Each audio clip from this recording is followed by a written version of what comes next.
Okay, I want to welcome everybody to a time in our nation's history where we're basically waging a war, but we have no government.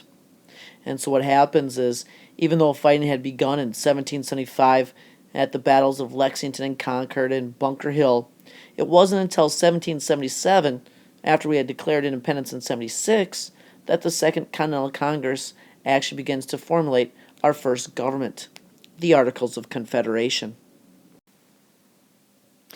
And so, one of the wealthiest men during colonial times, John Dickinson, who had denounced the Townshend Acts previously and had penned his famous Letters from a Pennsylvania Farmer, headed up a committee where he wanted to see developed a framework which would create a strong central government.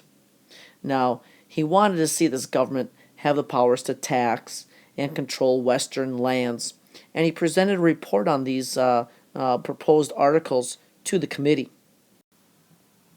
However, because of their experience with Great Britain, the 13 states feared a powerful national government, and so they changed his proposals and sent them to the states to be ratified in November of 1777. But because they were waging war and because of several disputes within the articles, they actually weren't ratified until March of 1781. Now, the Articles of Confederation provided for a republican form of government, meaning one without a monarchy, no king or queen. It was also more than that, though. It was almost a way of life, one that embodied the ideas of liberty, equality, and morality. Not one that was set on like the material wealth. But these state constitutions, the belief for them also was that they had to be written, kind of set in stone to hold everybody accountable. Now, many times they had bicameral legislatures. There might be property requirements for voting. Some may have had universal male suffrage. Um, but most importantly, also, many of them included a Bill of Rights, something that specifically stated what was protected and what the rights of the people were. Probably not surprisingly, many of the state assemblies kind of were dominated by certain groups of people.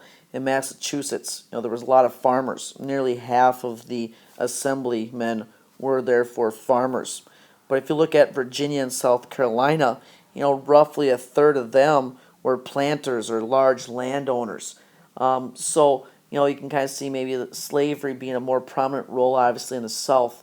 And eventually we have the anti-slavery movement. And some states up in New England in the north will have manumitted their slaves or let them free, either during or after the Revolutionary War. But as I said before, they kind of epitomized, the Republican virtues, where they relied upon self-control, liberty, and order to help their state governments work. One of the big questions was what to do with Western lands. And one of the problems that also arose out of this was, kind of taking the land from the Native Americans. Whether they were schemed out of their land or cheated out of their land. You can kind of see the progress made westward as more and more land was brought under, the control of the United States and their inhabitants. Now, some people like James Madison said that a large republic would be good because that way it would prevent factions from rising up and kind of dominating. They kind of neutralize each other. But other people, if you go back to like the Enlightenment, like Montesquieu, he actually thought that a large republic wouldn't work.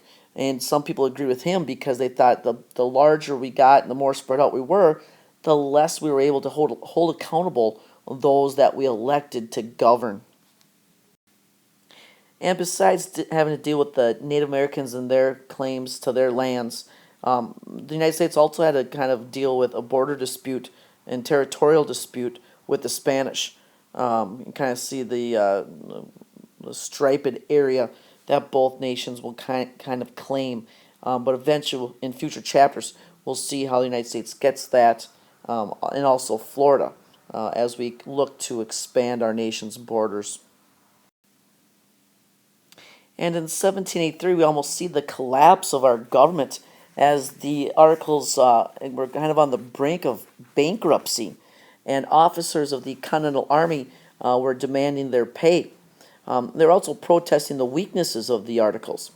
And so they kind of threatened to have a military takeover of government.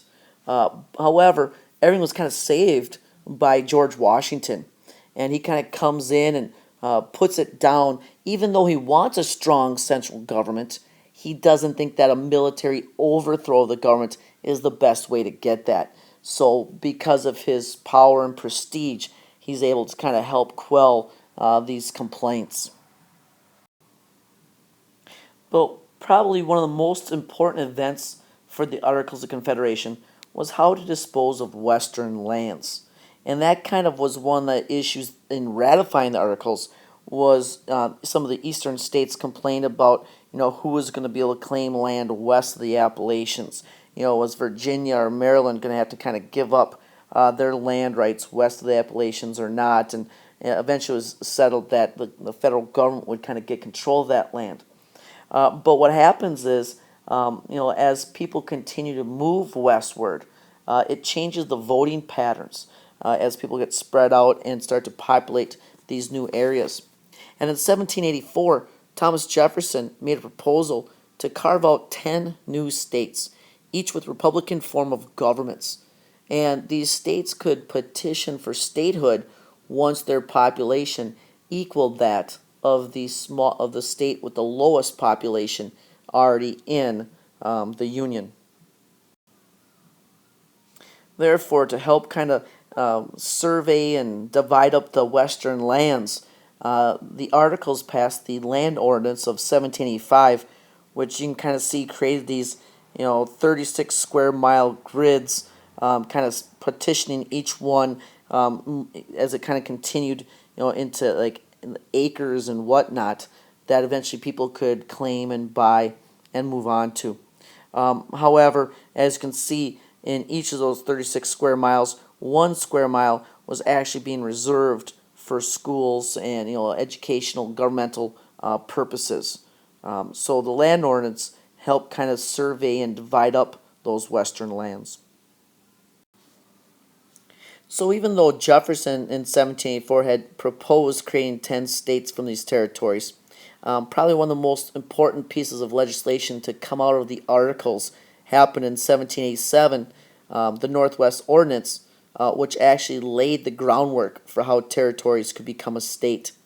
Now, this Northwest Ordinance created 5 territories, and when a territory had 5,000 people, they could vote an assembly, and at 60,000, they could petition for statehood. Now, it kind of went further to describe how a territory could become a state because these territories would have to have a constitution, they'd have to outlaw slavery, and include a Bill of Rights, which included free religion. And therefore, as you can see, in the Northwest Territory, the states of Ohio, Indiana, Illinois, Michigan, and Wisconsin were eventually formed, and even part of that was Minnesota, with a little bit more added in later on. However, in the end, the Articles just proved to be too weak. Many times, this unicameral Congress didn't need just a majority of votes to pass law, but it needed a supermajority, like 9 of 13 states, who all got one vote, all had to vote in order for law to pass. And then a unanimous 13 out of 13 had to vote in favor of an amendment.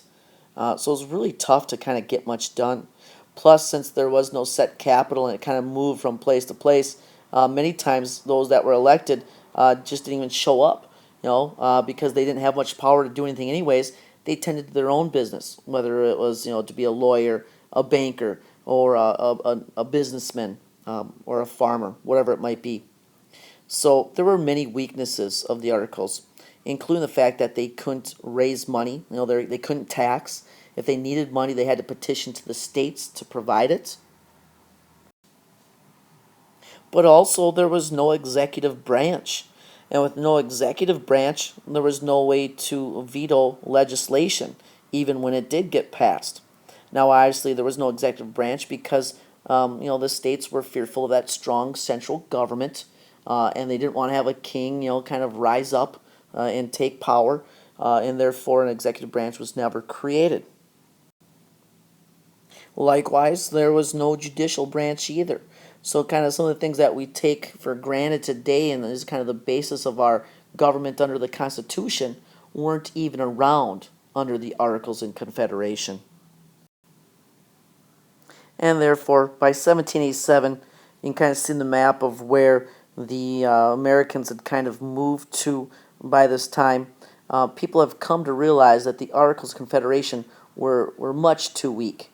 And whereas some people called upon, a revision of the Articles, what eventually happens, obviously, is an abolishment of the Articles of Confederation, and we create our new Constitution, something that we'll be looking at in our next lesson.